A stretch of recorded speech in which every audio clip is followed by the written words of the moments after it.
ஓம் திருமூலர் திருவடிகள் போற்றி போற்றி. திருமந்திரம் 4ஆம் தந்திரம்.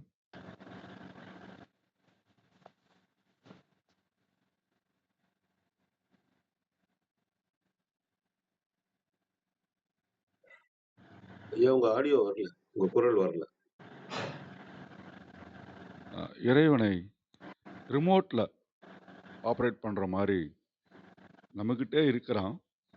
இருந்தாலும் நம்ம எப்படி ஒரு ஃப்ளைட்டை இல்லைன்னா ஒரு ரிமோட்ல எலக்ட்ரானிக்கில் ஆப்ரேட் பண்ற மாதிரி செப்பு தகட்டில் அறுகோணம் வரைந்து அதில் மந்திரத்தை ஓதி இறைவனுடைய அங்கத்தை நினைத்து தியானம் செய்து தொடும்போது சிவனுடைய அங்கங்களாகவே அவைகள் இருக்கின்றன அப்படின்னு ஒரு புதுசாக ஒரு டெக்னிக்கை சொல்கிறதா நான் உணர்றேன். மிக்க நன்றி. பாருங்க ரத்னமக்கார ஐயா, வணக்கம். நன்றிங்க. திருச்சிற்றம்பலம். திருமூலர் திருவடிகள் போற்றி போற்றி. திருமூலரின் திருமந்திரத்தில் 4ஆம் தந்திரத்தில் 12வது அத்தியாயம் ஓனாவதி சக்கரம் பாடல் 1311 பார்த்து கொண்டிருக்கின்றோம். பாடல் ஒலிக்கின்றது.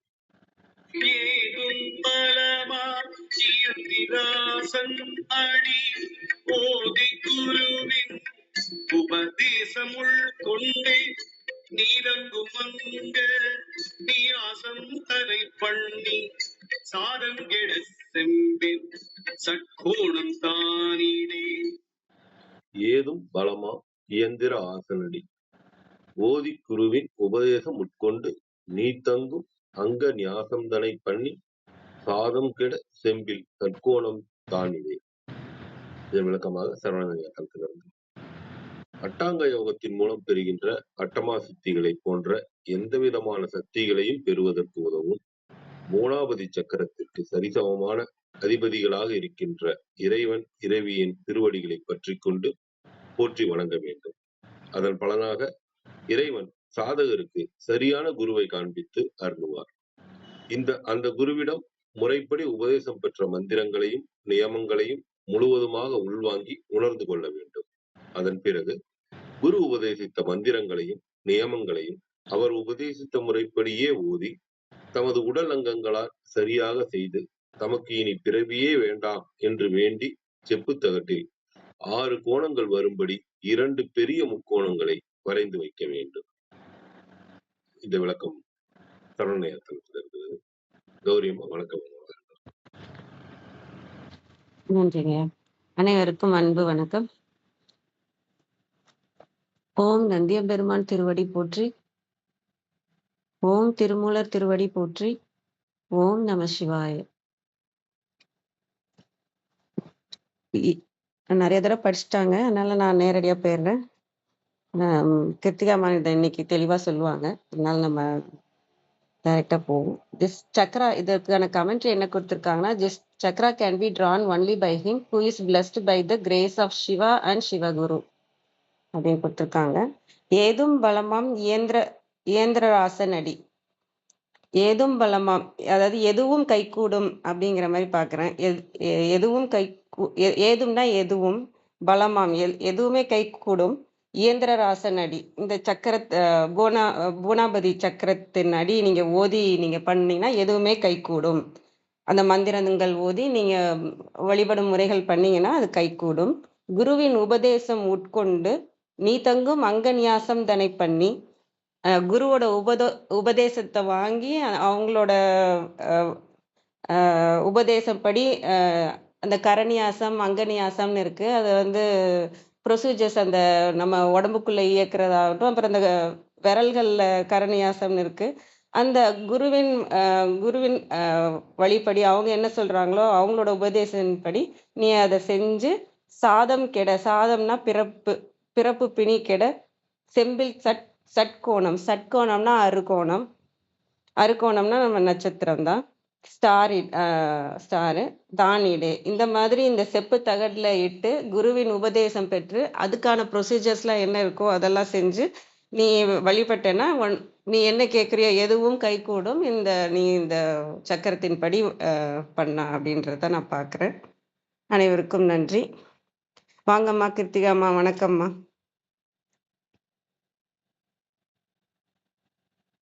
வணக்கம். ரொம்ப நாய்ஸா இருக்கா என்னோட பின்னாடி? இல்லைங்கம்மா. நாய்ஸா இருந்தா சொல்லுங்க, நான் லிசனிங் மோடு போறேன். உங்க வாய்ஸ் உங்க இன்றைய வாய்ஸ் மந்திரம் வந்து ஆகுதுமா. நானு டிராவல்ல இருக்கேன், அதனாலதான் ஒருவேளை டிஸ்டர்பன்ஸ் இருந்தா சொல்லுங்க, நம்ம சேர்த்து நாளைக்கு கூட பாத்துக்கலாம். இல்லம்மா, இப்ப சொல்லுங்கம்மா. இல்ல கொஞ்சம் லைட்டா ஷேக்கா இருக்கு, மத்தபடி பரவாயில்ல. சொல்லுங்கம்மா. நான் எதுனாலும் சொல்றோம் நாங்கம்மா. நன்றிங்கம்மா. ஓகே. இன்றைய மந்திரம் வந்து ஏதும் பலமாம் இயந்திர ராஜன் அடி ஓதி குருவின் உபதேசம் உட்கொண்டு நீ தங்கும் அங்கன்யாசந்தனை பண்ணி சாதங்கட செம்பிற் சட்கோணம் தானிடே அப்படின்னு சொல்றாரு. அப்ப செம்பில் சட்கோணம் தானிடே அப்படின்னா செம்பு தகட்டுல அறுகோணம் இடணும் அப்படிங்கறதோட இதுக்கு அடுத்து வரக்கூடிய 3 பாடல்களுமே மொத்தமா இந்த பூனாபதி சக்கரத்தை எங்கனம் அமைப்பது, அதில் எங்கனம் பஞ்சபூதங்களை அமர்த்துவது, அதில் எங்கனம் பீடத்தை இருத்துவது, இதுதான் மொத்தமா சொல்லுறது. அதுக்குண்டான முதல் அடியாதான் என்ன தகட்டுல, ஏன்னா ஒரு தகட்டுக்கு ஒரு தன்மை உண்டு. ஒரு சில தகடு வந்து மரத்துல பண்ணுவாங்க, அது பேர் தகடு இல்ல, ஆனா ஒரு சில எந்திரங்கள் மரத்துல பண்ணுவாங்க. இந்த மரத்துல பண்ணக்கூடியதும் எந்த மரத்துல பண்ணணும், எதுல பண்ணணும், எந்த வெள்ளியில பண்ணினா வெள்ளி தகட்டுல பண்ணா ஒரு பலன், செப்பு தகட்டுல பண்ணினா ஒரு பலன், தங்கத்துல பண்ணா ஒரு பலன், பித்தளையில பண்ணா ஒரு பலன், ஐம்பொன்ல பண்ணினா ஒரு பலன். இப்படி இத வந்து ரொம்ப விரிவா நான் சொல்ல அந்த பூனை கட்கம் என்று சொல்லக்கூடிய மந்திரமாலை முன்னோர்ல ரொம்ப தெளிவா கொடுத்திருப்பாங்க. இந்த மாரணம் வசியம் தம்பனம் இதுல வந்து ஆஹ் ஒரு விஷயத்துக்கும் என்ன மாதிரியான தாந்திரிக உலோகம் தேவை, இல்லைன்னா தாந்திரிக அடிப்படை தேவை, அதெல்லாம் சொல்லியிருப்பாரு திருமூலர். இந்த இடத்துல பூனாபதி செம்பு அப்படிங்கிறது வந்து எல்லாருக்குமானது. இந்த தாந்திரிகத்துல 2 விஷயம் உண்டு. ஒண்ணு வந்து எளிதாக அனைவராலும் பிரயோகம் செய்யக்கூடியது, அதாவது எந்த எதிர்மறை விஷயங்களும் இல்லாம எல்லாவற்றிற்கும் பலம் சேர்க்கக்கூடியதான ஒரு விஷயத்த செய்யக்கூடியது. அதனாலதான் செம்பு வந்து ரொம்ப நல்லது. அதனால அவர் செம்புல சொல்றாரு, செம்பின் ஷட்கோணம் தானிடே அப்படின்னா அறுகோணம் தானிடணும். அப்படி இடக்கூடிய அந்த ஷட்கோணம் இயந்திர ராஜன். நம்ம ஏற்கனவே பார்த்திருப்போம், முதல் பாடல்லே பார்த்தோம். இந்த பூனாபதி சக்கரம்ங்கிறது வந்து எந்திர ராஜன் என்று சொல்லக்கூடிய அனைத்து எந்திரங்களுக்கும் தலையாக இருக்கக்கூடியது. அதுதான் இந்த பூனாபதி சக்கரம். அப்ப அந்த பூனாபதி அது யாரை குறிக்கக்கூடியது அப்படின்னாக்க பூனத்திற்கு அதிபதியான இறையம்பெருமானை குறிக்கக்கூடியது. அப்போ அந்த அவனுடைய இருக்கக்கூடிய புவனையை சொல்லக்கூடியது. இப்படி எல்லா விஷயத்தையும் நம்ம இங்க கொண்டு வந்துக்கணும். அவனோட அடி ஓதினாலும் குருவின் உபதேசம் உட்கொண்டு, அப்ப இந்த இடத்துல குரு உபதேசம் வந்து ரொம்ப தேவையா இருக்கு. அதனாலதான் வந்து திருமூலர் வந்து நம்ம திருமூலரை குருவாக எடுத்துக்கொண்டு இருக்கிறோம். அப்போ அவருடைய உபதேசம் தான் இந்த இடத்துல நமக்கு முக்கியம். இதை தாண்டி இத வந்து ஒரு ஸ்டார்டிங் பாயிண்ட். நான் வந்து கிட்டத்தட்ட திருமந்திரம் ஆரம்பித்த இத்தனை வருடங்கள்ல வந்து நான் வந்து இந்த இடத்துக்கு சாஸ்திரத்துக்கு வந்து இன்னொரு குரு வேணும் அப்படின்னு எனக்கு தோணல. ஆனா ஒரு கட்டத்துல திருமூலர் எனக்கு ஒரு அறிவுறுத்தினார், நீ கண்டிப்பா ஸ்ரீவித்யா எடுத்துக்கணும், நீ வந்து பண்ணணும் அப்படின்னு சொல்லிட்டு. அப்ப அந்த இடத்துல தேவி உத்தரவு கொடுத்தா, யார்கிட்ட எடுத்துக்கணும்னு எனக்கு காமிச்சு கொடுத்தா. அப்ப அந்த மாதிரியான நிகழ்வும் நடக்கும். ஆனா இந்த இடத்துல வந்து அவரு மொத்தமா குரு அப்படின்னு சொல்றாரு. சோ நம்ம அககுரு புறகுரு இப்படி எதையும் எடுத்துக்கலாம். உட்கொண்டு நீ தங்கும் அங்க நியாசந்தனை பண்ணி, இந்த இடம் ரொம்ப முக்கியமான விஷயம். நீ தங்கும் அப்படின்னு சொல்றாரு. அப்ப நீ தங்கும்னா இது எதற்கானது அப்படின்னா இது ஆன்மாவிற்கானது. அப்போ இந்த அங்கங்கள் வந்து உடம்பால் ஆனது பிண்டம். இந்த பிண்டம் நிரந்தரம் அல்ல. இது நமக்கு வரிசையா திருமூலர் சொல்லிட்டே வராரு. அதனால அத வந்து அங்கன்யா, நீ தங்கும் அங்கன்யாசம். அப்போ ரொம்ப டைரக்டா இது வந்து ஆன்மாவிற்கான செயல்னு சொல்றாரு. சாத்தமே ஆன்மாவிற்கானதுதான். இன்னும் சொல்லுவாங்க, ஸ்ரீவித்தை எடுத்துட்டோம்னாலே, சாத்தத்துக்குள்ள போயிட்டோம்னாலே அவன் வந்து அவனுக்கு மறுபிறப்பு கிடையாது, இருபிறப்பு கிடையாது. அதாவது அவன் வந்து அந்த நம்ம இத முன்னாடி பாடல்லையும் பார்த்தோம். இகப்பர சுகங்கள் இப்பவே என்ன முக்தின்னு சொன்னார் அவரு. உம் இதற்கு முன்னாடி சொன்னாரு, சிவ ஆகாயம் நமக்கு காட்டுவோம் அப்படின்னு சொல்லி தந்தாரு. அப்புறம் முக்தி சித்தியே அப்படின்னு சொன்னாரு. அதற்கு பிறகு இந்த பிறப்பிலேயே முக்தி கிடைத்து விடும். அதுதான் சொன்னார் இல்லையா போன 2 பாடல் முன்னாடி. அப்ப அந்த மாதிரி இந்த உடல்லயே நமக்கு வந்து உடல்ல இருக்கும்போது, அப்ப நான் வேறு, இந்த உடல் வேறு. அப்ப இந்த உடலில் நான் தங்குவதற்கு ஏதுவாக, இப்ப நம்ம ஒரு வீட்டுல போறோம். அப்ப அந்த வீட்டுக்கு போகும்போதே என்ன பண்ணுவோம்? ஆஹ் அந்த உள்ள போனோம்னா அது எவ்வளவு குப்பையா இருந்தாலும் கடகடன்னு பெருக்கி தெளிச்சு கோலம் போட்டு அந்த இடத்த சுத்தம் பண்ணி மாவை போட்டு ஈரம் பண்ணி ஒரு விளக்கை ஏற்றி பொட்டியை ஏற்றி வச்சாலதான் நம்ம மனசு நிம்மதியாகும். வீடு நல்லா இருக்கு, ஓரளவுக்கு நம்ம தங்குற மாதிரி இருக்கு. அப்ப அத மாதிரிதான் இந்த ஞாபகங்கள். ஏன்னா இந்த பஞ்ச பூதத்தை வந்து ரொம்ப முக்கியமான விஷயம் சொல்றாரு அவரு. அங்க ஞாசம் தனை பண்ணி அப்படின்றாரு. அப்ப இந்த பஞ்சபூதத்தை உடல்ல வந்து ஆக்டிவேட் பண்ணக்கூடியது நம்ம எல்லாருக்கும் தெரியும். நம்முடைய விரல்கள்ல பஞ்ச இருக்கு. அப்போ ஒரு பஞ்சபூதத்தையும் நம்ம வந்து ஆக்டிவேட் பண்றதுக்கு இந்த கரநியாசம் வந்து ரொம்ப முக்கியமான ஒரு விஷயம். அப்ப அந்த கரநியாசம் எப்படி பண்றது? எல்லாருக்கும் எளிதான கரநியாசம் வந்து லலிதா சஹஸ்ரநாமத்துல சொல்றது. ஸ்ரீருத்ரத்துக்கு வேற ஒரு அங்க நியாசம் இருக்கு. இந்த மாதிரி நியாசங்கள் வந்து வித்தியாசப்படும். ஆனா இந்த இடத்துல நம்ம சாஸ்திரத்தை பத்தி பேசுறதுனால, தேவியை குறித்து புவனையை குறித்து பேசுறதுனால இந்த இடத்துல நம்ம வந்து லலிதா சஹஸ்ரநாமத்துல இருக்கக்கூடிய கரநியாசம் அங்கநியாசத்தை சொல்லிக்கலாம். அப்போ ஓம் அங்குஜாபியாம் நமக, தர்ஜன்யபியாம் நமகன்னு சொல்லிட்டு ஒரு விரலையும் பண்ணி, அப்புறம் கிருத்தையாய நமக, சிகாய நமக, சிறுசாய நமக, சிகாய நமக அப்படின்னு கவசாய நமக நம்ம உடம்புல கவசாயம் சொல்லி பண்றதுதான் அந்த அங்கநாசம் கரநியாசம்ங்கிறது. இந்த நியாசங்கள் வந்து எதற்காக அப்படின்னா, இந்த உடல் இந்த உலகாயுதமான விஷயங்களை நீக்கி இந்த உடலுக்குள்ள நம்ம குடியிருக்கத்தக்க, ஏன்னா நம்ம ஆன்மா வந்து புனிதமானது, அதுக்கு தக்கன இந்த பஞ்சபூதங்களையும் ஆக்டிவேட் பண்ணி அதை சரிசமன் பண்ணி அத வந்து இந்த உடம்போடு இணைத்து இந்த உடம்பையும் நாம் குடியிருக்கத்தக்க கோயிலாக, அதான் உள்ளம் பெருங்கோயில் உன்னுடம்பு ஆலயம், திருமூலர் சொல்லாத விஷயமே கிடையாது நமக்கு.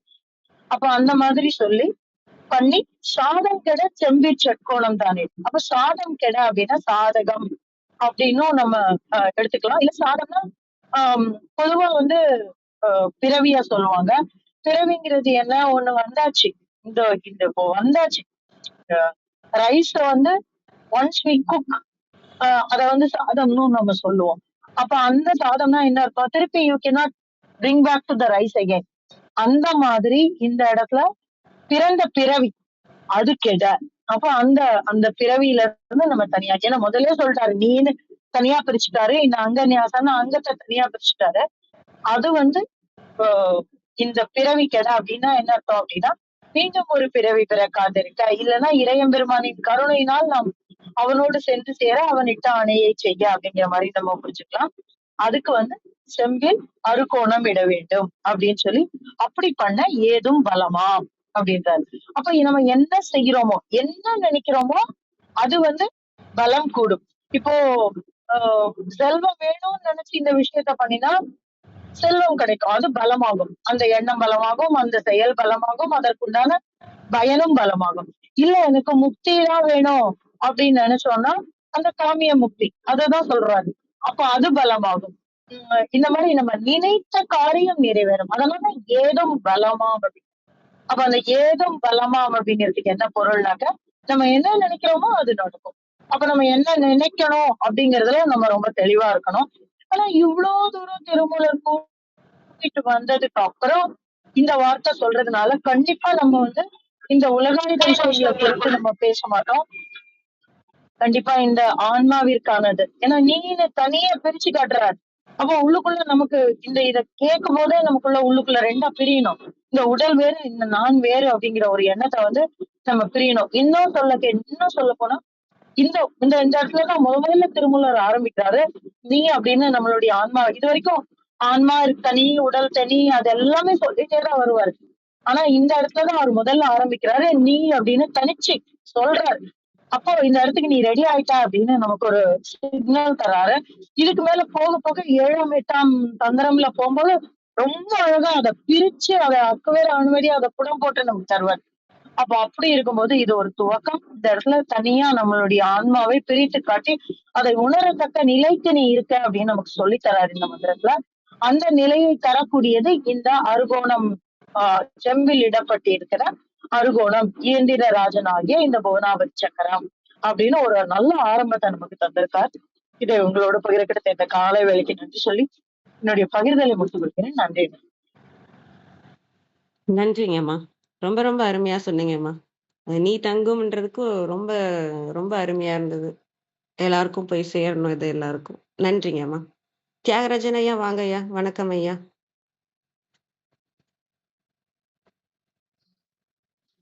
மிக்க மகிழ்ச்சி. நன்றி. எல்லாம் வல்ல இறைவனுடைய திருவருளால இந்த ஒரு நல்ல வாய்ப்பை கொடுத்திருக்கின்ற இந்த கேள்வி ஞானம் இந்த தளத்திற்கு நன்றியை தெரிவித்துக் கொள்கின்றேன். மிக்க மகிழ்ச்சி. நன்றி. ஒவ்வொரு நாளுமே மந்திரம் நமக்கு பல உண்மைகளை உணர்த்தி கொண்டே இருக்குது. திருமந்திரத்துல 4ஆம் தந்திரத்துல அதிகாரம் 12 புவனாபதி சக்கரம். இந்த புவனங்களை எல்லாம் ஆளுமை செய்து கொண்டிருக்கின்ற அந்த இறைவன் அவன் எப்படி இருக்கிறான் அப்படின்னு பார்த்தா இந்த இயக்கமாகத்தான் இருக்கிறான். அப்ப இயக்கம் இல்லாம இருக்கிறான். ஆனா இயக்கம் இல்லாததுக்குள்ள இருந்த அந்த காலத்தால அதுக்குள்ள இருந்த அந்த அதிர்வு இன்னைக்கு அந்த இயக்கமாக, இந்த பிரபஞ்ச இயக்கமாக, அதுக்குள்ள இந்த உலகமாக, ஜீவராசிகளாக வந்திருக்குது. இது ஒட்டுமொத்த இயக்கமும் இயக்கம் இல்லாத தன்மை. அதாவது ஓடாத ஒண்ணு மேலதான் ஓட முடியும். சுத்தாத ஒன்றை மையமாக வச்சுக்கிட்டு தான் எந்த சுழற்சியுமே இருக்கும். நிலையாக ஒன்றை பற்றி கொண்டுதான் எல்லா சக்கரமுமே சுத்துது. அதே மாதிரி ஓடாத ரோட்டு மேலதான் வண்டியெல்லாம் ஓடுது. அதனால நிலை என்பது ஒன்று உண்டு. அதை பற்றி கொண்டு இயங்குகின்ற அந்த இயக்கம் என்பது உண்டு. அப்ப இயக்கத்துக்கு எல்லாத்துக்குமே ஆதாரமாக அதை தாங்கி கொண்டிருக்கின்ற, எல்லாத்தையும் தனக்குள்ள ஊடுருவ விட்டு கொண்டு அதுக்குள்ளேயும் ஊடுருவி கொண்டு நிறைந்திருக்கக்கூடிய அந்த தெய்வீக பாய்ம பொருள் தங்குதடையில்லாம ஊடுருவி நிறைந்து நமக்கு அந்த அருள்பாலித்து கொண்டிருக்கின்ற டிவைன் மைட்டி ஃப்ளூயிட் என்று சொல்வார்கள். அத தங்குதடையில்லாம ஊடுருவி நிறைந்திருக்கக்கூடிய தெய்வீக பாய்ம பொருள், அதுதான் அந்த இறைநிலை என்று சொல்லக்கூடிய ஒரு தன்மை. அதை எப்படி நம்ம உணர்றது அப்படின்னு பார்த்தா, நம்ம உடம்புக்குள்ள ஆதாரங்கள் இருக்குது. 6 ஆதாரங்கள் இருக்குது. அது அந்த எனர்ஜி என்று சொல்லும் போது அந்த சக்தி எங்க தொடங்குதோ அங்க முடியுது. நிலம், நீர், நெருப்பு, காற்று, ஆகாயம் என்ற அளவுல அதெல்லாம் மையமாக அந்த இறைவனே அறிவாக இருக்கிறான். இதெல்லாம் 6 தன்மைகள்ல அந்த இயக்கம் நமக்குள்ள நடந்து கொண்டிருக்குது. அதாவது நெஞ்சுக்கு மேல ஒரு முக்கோணமாகவும் கீழே ஒரு முக்கோணம், அது ரெண்டையும் அங்கே மையப்படுத்தும் போது அந்த அருகோணம் கீழே மேல எல்லாம் பார்க்கும்போது இந்த ஆதாரங்களை இணைக்கக்கூடிய ஒரு சக்தி தான். அப்ப அந்த ஆதாரங்களை இணைச்சு அந்த அருகோணத்தை எப்படி அனுமானம் பண்ணி பார்க்கறது அப்படின்னா, அந்த செப்பில் சாதங்கட செம்பில் சட்கோணம்தான் இடே என்று குறிப்பிடுறது இல்லையா? அப்ப எல்லாமே ஒரு பக்குவ நிலையில வரும்போதுதான் அதுக்குள்ள இருக்கக்கூடிய அந்த உண்மை என்பது நமக்கு உணர்வாக எல்லா எந்திரங்களுக்கும் காரண பொருளாக இருக்கிற எல்லாத்தையும் உருவாக்குனவன் அவர் தான். உருவாக்கிட்டு அவரே இயங்கிக்கிட்டு இயக்க சக்தியாக இருக்கிறதும் அதுதான். அந்த இயங்கும் பொருளாக இருக்கிறதும் அதுதான். அந்த இயக்கத்துக்குரிய சக்தியாக இருக்கிறதும் அதுதான். அந்த இயக்கத்தை செய்து நடத்தி கொண்டு இருப்பதும் அதுக்கு விளைவாக வருவது இங்கு எல்லாமே அதுதான். அந்த உண்மையை புரிந்து கொண்டு அதை எப்படி புரிஞ்சுக்கிறதுனா, அந்த குருவினுடைய உபதேசத்தை கொண்டுதான் அதை நாம புரிஞ்சுக்க முடியும். மனம் என்ற அந்த தன்மையில இந்த உச்சியிலேருந்து பாதை வரை இருக்கக்கூடிய அந்த உடல் கருவிகளை கூர்ந்து கவனிச்சா அந்த ஒவ்வொரு கருவியும் எதோட தொடர்பு கொண்டிருக்குன்னா அந்த பஞ்சபூதங்களோட தான் தொடர்பு கொண்டிருக்கு. அந்த பஞ்சபூதங்களுடைய சக்தியை எப்படி அது கன்வெர்ட் பண்ணி எந்த மாதிரி ஒரு உணர்வை நமக்கு கொடுத்து கொண்டிருக்குது அப்படிங்கிறதையும் புரிந்து கொள்ள முடியும். அதனால இந்த மனம், உடல் கருவிகள், அதாவது அறிவு கருவிகள், உடல் கருவிகள், கர்ம இந்திரியம், ஞான இந்திரியம் என்று சொல்லக்கூடிய இந்த தன்மைகளை வைத்துக்கொண்டுதான் நாம எதையுமே அறிய முடியும். உடம்பார் அழியும் உயிரார் அழிவர் திடம்பட மெய்ஞானம் சேரவும் மாட்டார். உடம்பை வளர்க்கும் உபாயம் அறிந்தே உடம்பை வளர்த்தேன் உயிர் வளர்த்தேனே என்று பின்னாடி வரக்கூடிய ஒரு பாடல் சொல்வார். அப்ப அந்த உடல் மனம், அதாவது உடல் அறிவு, இது ரெண்டுடைய தன்மையை நாம உணரணும்னா இந்த மாதிரி இந்த சக்கரத்தை அறியாம நம்ம அதை உணர முடியாது.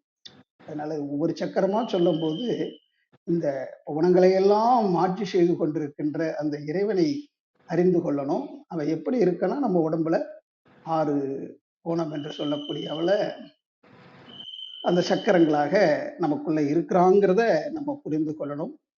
ஏதும் பலமாம் இயந்திரராசன் அடி ஓதி குருவின் உபதேசம் உட்கொண்டு ஏதும் பலமாம் இயந்திரராசன் அடி ஓதி குருவின் உபதேசம் உட்கொண்டு நீ தங்கும் அங்கனியாசந்தனை பண்ணி நீ தங்கும் அங்கனியாசந்தனை பண்ணி சாதங்கட செம்பில் சட்கோணந்தானிடே சட்கோணந்தானிடே. மிக்க நன்றி, மகிழ்ச்சி, வாழ்த்துக்கள். அனைவருக்கும் நன்றி. ரொம்ப அருமையா இருந்துச்சுங்கய்யா. நீங்க சொன்ன அந்த ரோடு மேல வண்டி போறது, நம்ம அந்த அசையாத ஒரு விஷயத்து மேலதான் எல்லா அசைகிற விஷயங்களும் நடக்குது. சிவத்தின் மேலதான் எல்லாமே நடக்குது. நம்ம அந்த நடக்கிற விஷயங்கள்லயே தான் கவனமா இருக்கோம். அந்த சிவத்துக்குள்ள போகணுங்கிறது நீங்க சொன்ன விதம் ரொம்ப அருமையா இருந்ததுங்க ஐயா. நன்றிங்க ஐயா. வாங்கம்மா விந்தியாம்மா, வணக்கம்மா.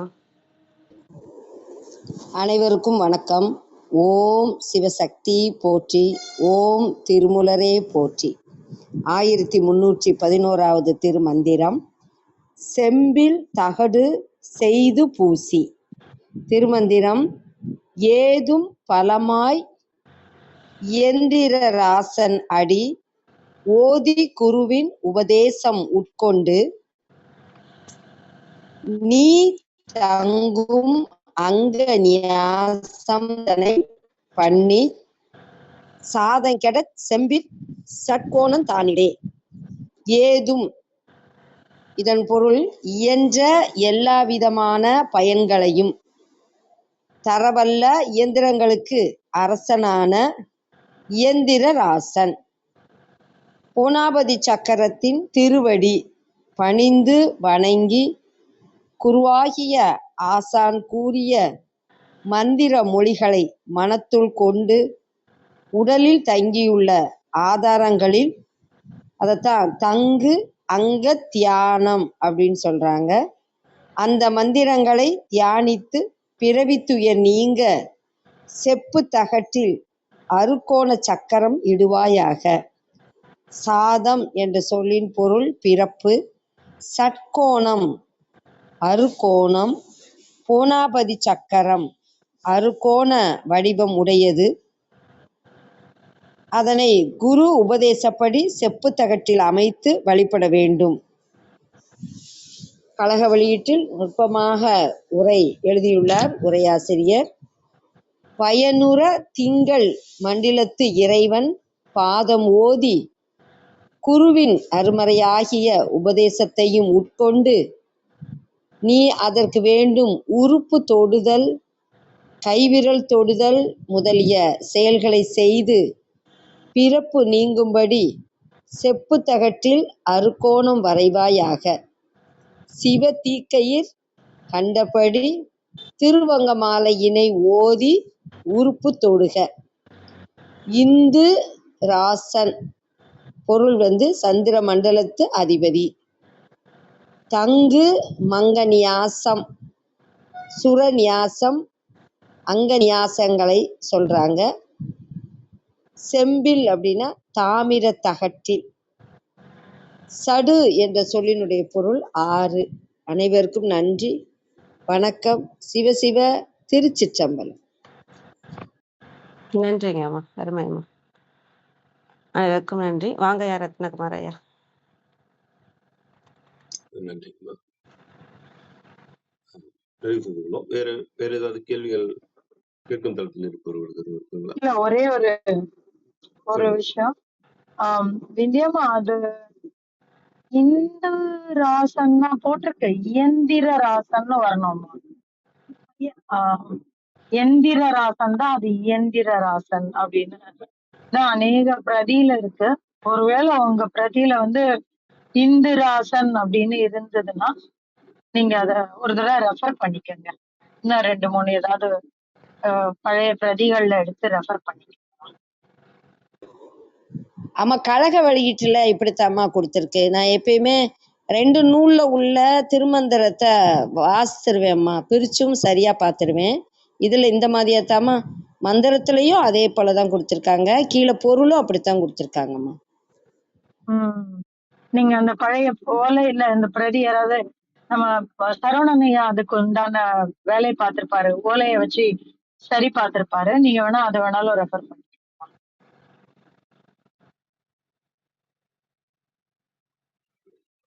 நன்றி. சரவணனையா இந்த புவனாவதி சக்கரத்துல இருந்து அவருடைய தளத்துல வந்து பாடலை வந்து போட்டுட்டு அப்புறம் திருமந்திர ஓலைச்சுவடி எழுத்துக்கள் போட்டு, அதெல்லாம் புள்ளி இல்லாத எழுத்துக்களா தான் ஓலைச்சுவடி எழுத்துக்கள் இருக்கு. அதனுடைய பிரதியும் கொடுத்துட்டு அப்புறம் சுவடிய பதம் பிரித்தும் போட்டிருக்கிறாங்க. அந்த மாதிரி இந்த புவனாவதி சக்கரத்துல இருந்து அந்த மாதிரி வந்து எழுதிட்டு இருக்கு. ஒவ்வொரு பதப்பொருளும் போட்டு ஒவ்வொரு இதுக்கும் ஏதும்னா என்ன, பலமாம்னா என்ன, நம்ம கோனார் தமிழ் உரை மாதிரி ஒவ்வொரு இதாக அப்படி கொடுத்துருக்கிறாரு. அதுலயுமே கூட வந்து இந்த மாதிரிதான் இயந்திர தான் இருக்குது. பார்த்துக்கோங்க. நன்றி வித்யாமா, நன்றி. இந்த மாதிரி ஒரு பிரதிகள்ல ஏதாவது ஒரு சிறு முரண்பாடு இருந்துச்சுன்னா அந்த கழகத்துக்கே எழுதலாம்.